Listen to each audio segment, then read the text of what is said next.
intsinzi yacu ni ukwizera kwacu. Muvugire muti amen.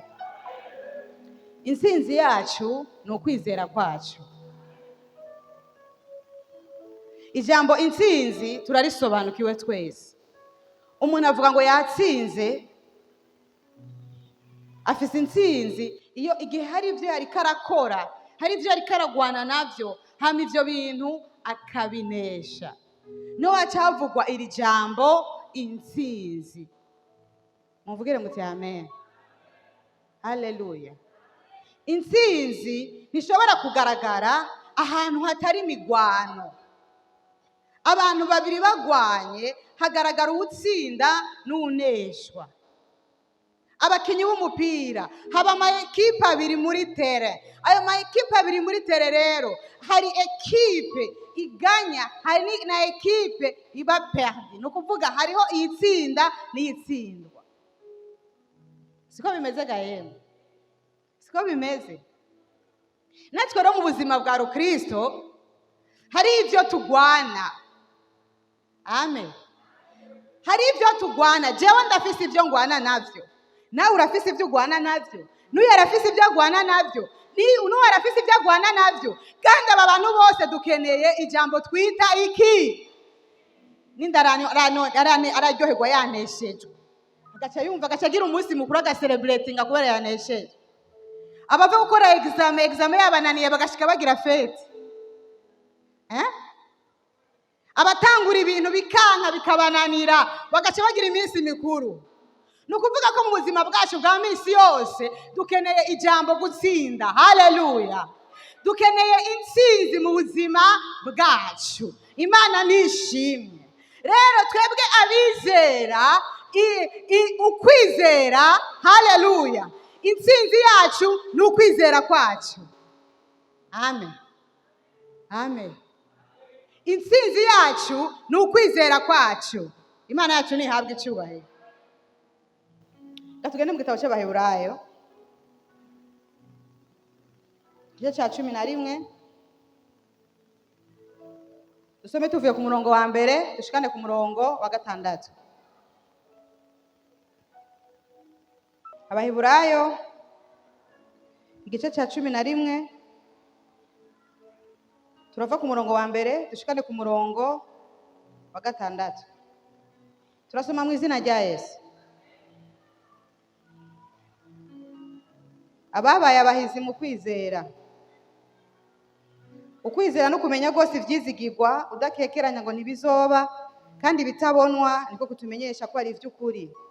Icyatumye abakera bashingirwa intahe nuko bari bagufise. Ukwizera niko kutumenyesha kw'isi yaremwe n'ijambo ry'Imana, cyo cyatumye ibiboneka bitaremwe mu biseruka. Ukwizera niko kwatumye Abeli aha ikimazi kiruta icya Kayini.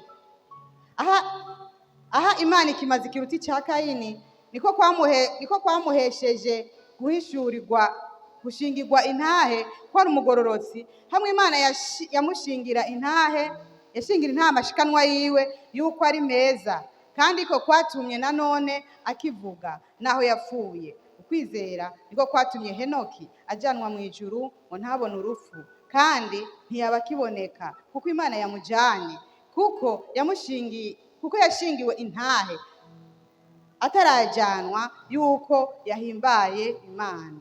Ukwizera kandi utizera ntibishoboka ko ayihimbara, kuko uwegera Imana wese akwiye kwizera yuko iriho igaha impera abayirondera. Imana nihimbazwe. Imana nishimwe. Tugiye tubandanya tugasoma hepfo hari ukwizera. Ukwizera niko kwatumye Naka. Ukwizera niko kwatumye Nowa. Ukwizera niko kwatumye Aburahamu. Ukwizera niko kwatumye Sara. Ukwizera niko kwatumye ukwizera. Haleluya. Intsinzi yacu ni ukwizera kwacu. Amena. Amena. Amena. Aha dusomye mu ijambo ry'Imana ngo abashingiwe intahe nuko bari bagufise. Rero iri jambo ukwizera ririmwo ibice bibiri. Iri jambo kwizera ririmwo ibice bibiri twumvirije muri definisiyo yaryo. Harimwo amabanga abiri. harimwo ivyizegwa. Amen. Harimwo ijambo ivyizegwa, hama bamwe n'ijambo kutabonwa.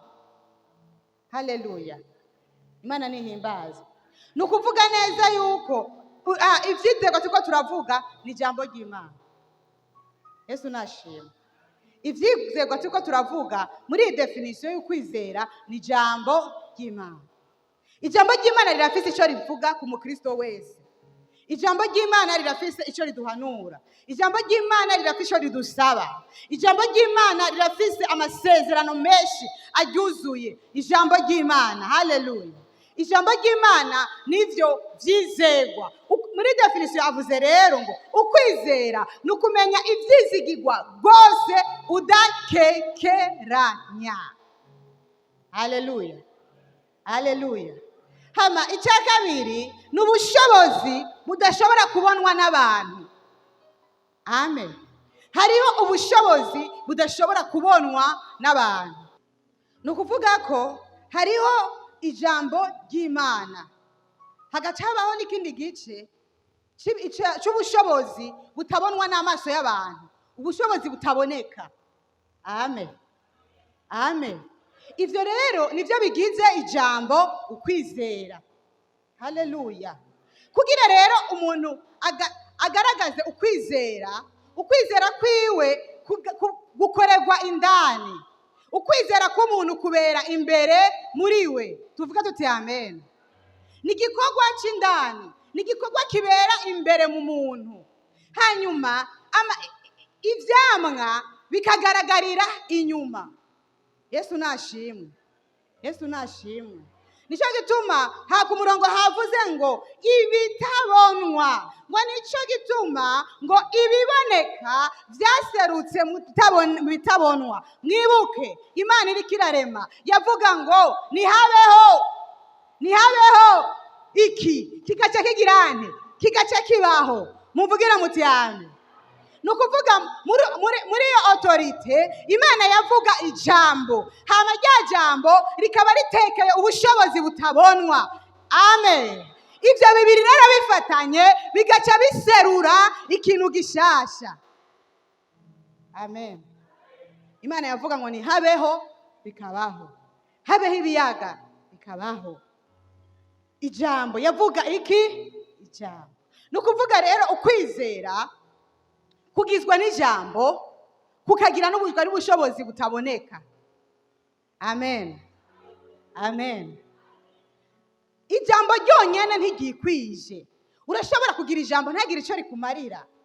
Urashobora kugira ijambo ntirigukorere kandi warimenye kandi wamenye menshi. Nico gituma iryo jambo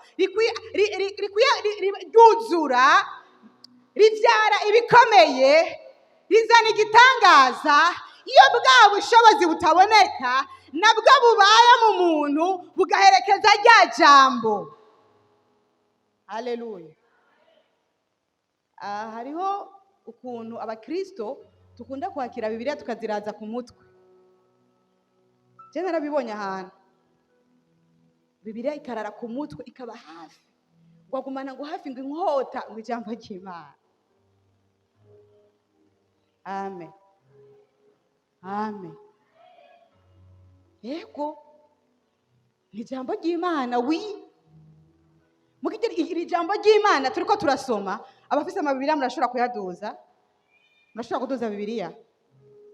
Yes, iri ni ijambo ry'Imana. Amen. Kugira rero iri jambo ry'Imana rikore kuri twebwe, hariho ubushobozi butabonwa n'abana b'abantu tugomba kwizera, bugomba guhurikira iri jambo. Ukwizera. Amen. Amen.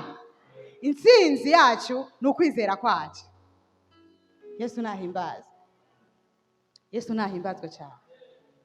Iyo rero tubitandukanije tukamenya ijambo gusa, ntiduheza ngo twakire ubushobozi bukurikira ijambo. Kugira ijambo rigire impact, kugira ngo ijambo rishike, nuko habaho ubu bushobozi. Haleluya. Ubushobozi butabonwa n'amaso y'abantu tugomba kubwizera nk'abizera. Haleluya. Ubwo rero nibwo buherekeza ijambo, hama ijambo rikazana umusaruro. ni kuguma turirimba ijambo gusa, nta kintu kimwe bishobora guhindura, ariko ijambo riba ryuzuye ukwizera gushoboka igihe hari ijambo, hakaba n'ubushobozi buherekeza ijambo. Muvugire muti amen. Ukwizera gushoboka igihe hari ijambo, hakaba n'ubushobozi buherekeza ijambo. Imana nihimbazwe cyane. Twasomye mu ijambo ry'Imana ngo Abeli na Kayini bose bagiye imbere y'Imana batwaye iki? Batwaye iki? Batwaye iki? Ku bigaragara, ku maso agaragara, bose bari batwaye ishikano, kandi bose bariko barashira mu ngiro ijambo. Bose bariko barashira mu ngiro ijambo. Baca baragenda rero imbere y'Imana. Baragenda imbere y'Imana. Muvugire muti amen. Baragenda imbere y'Imana. Haleluya. Babiri baragenda imbere y'Imana. Abo bose bari batwaye iki? Bose bari batwaye iki? Kandi bose bariko barashira mu ngiro ijambo.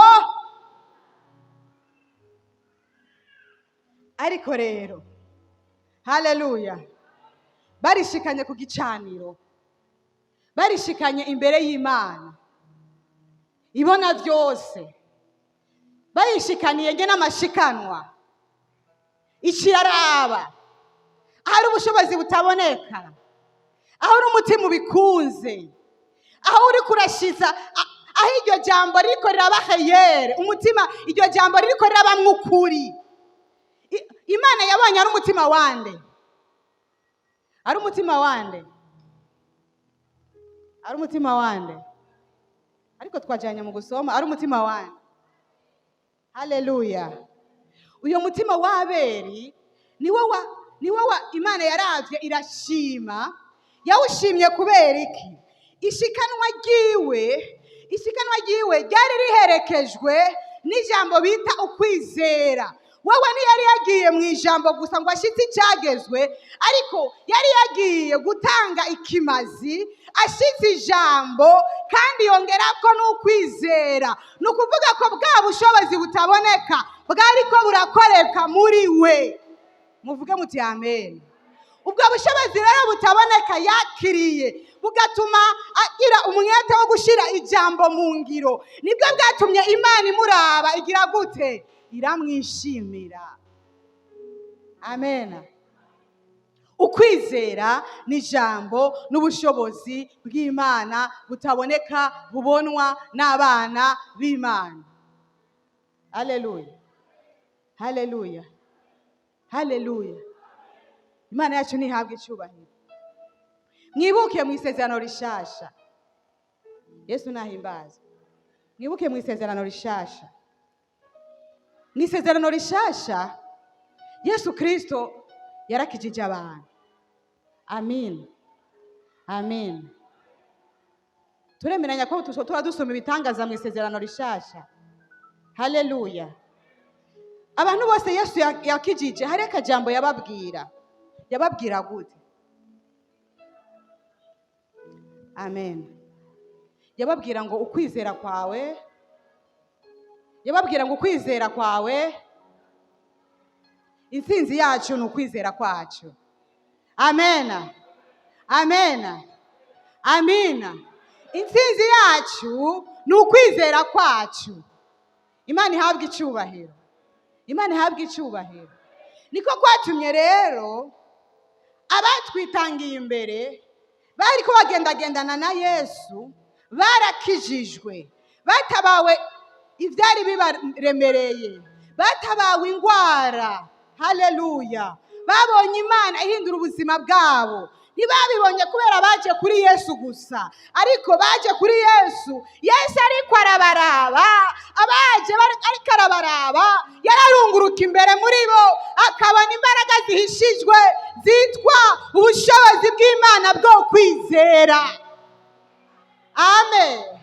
Ariko ararunguruka rero akaburaba, mu baje yarabiraba, abiravye agaca avuga ati, ukwizera kwawe kuragu. Imana yacu nishimwe.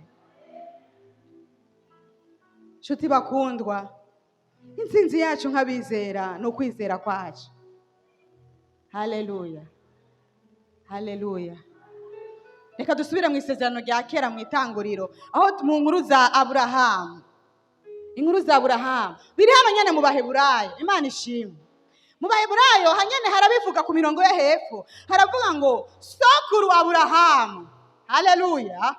Sokuru wa Aburahamu Imana yaramugendeye imubwira ngo haguruka uve mu muryango, uve mu gihugu cyawe, usige so, usige nyoko, usige iby'iwanyu, unkurikire. Hama rero va hasi ugende, kandi uzogenda iyo nzokubwira. Tuzogenda turaganira. Haleluya. We Aburahamu, tuzogenda turaganira. Wowe icyo ndagusaba ni uguhaguruka. Amen, amen. Bwa bushobozi rero igituma Aburahamu ashingirwa intahe n'uyu munsi turiko turamuvuga nuko hari ubushobozi, haleluya, bwaherekeje iryo jambo yizeye. Ukwizera niko kwatumye sokuru Aburahamu ava hasi agahaguruka, atazi yagiye, agasiga amatungo yiwe, akareka umuryango wiwe, akareka burya, kubera muri we, haleluya, hariho imbaraga z'ukwizera, hariho imbaraga zitabonwa n'abana b'abantu yakiriye. Izo mbaraga rero zica ziramuhagurutsa, hama Imana imuravye irazibona, acavuga ati igituma tumushingira intahe, igituma yahindutse sokuru w'amahanga, nuko yagaragaje ukwizera. Hamwe ijambo ryamushikira akaryakira, akaryizigira, nta discussion, agahaguruka, agafata inzira akagenda. Tuvuge tuti amen. Ntiyabanje guharira, oya, nta nama yabaye, aha, nta guharira. Yaciye ahaguruka, ahitana umugore wiwe, afata amasho, ahitana umwishwa wiwe, baragenda. Amen, amen. Intsinzi yacu ni ukwizera kwacu. Mpindukira mugenzi wawe bimbaririra ati ukwizera kwawe, intsinzi yawe ni ukwizera kwawe.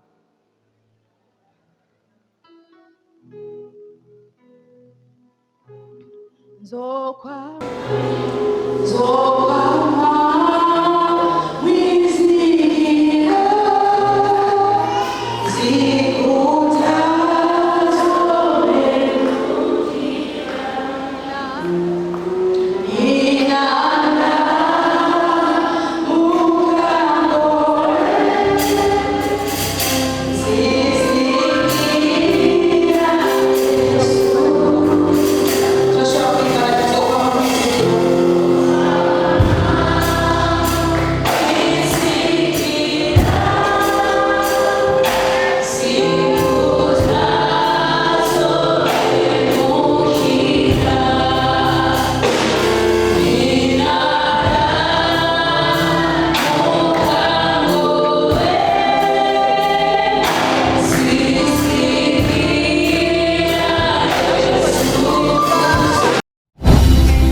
Télévision Tanganyika. Télévision Tanganyika.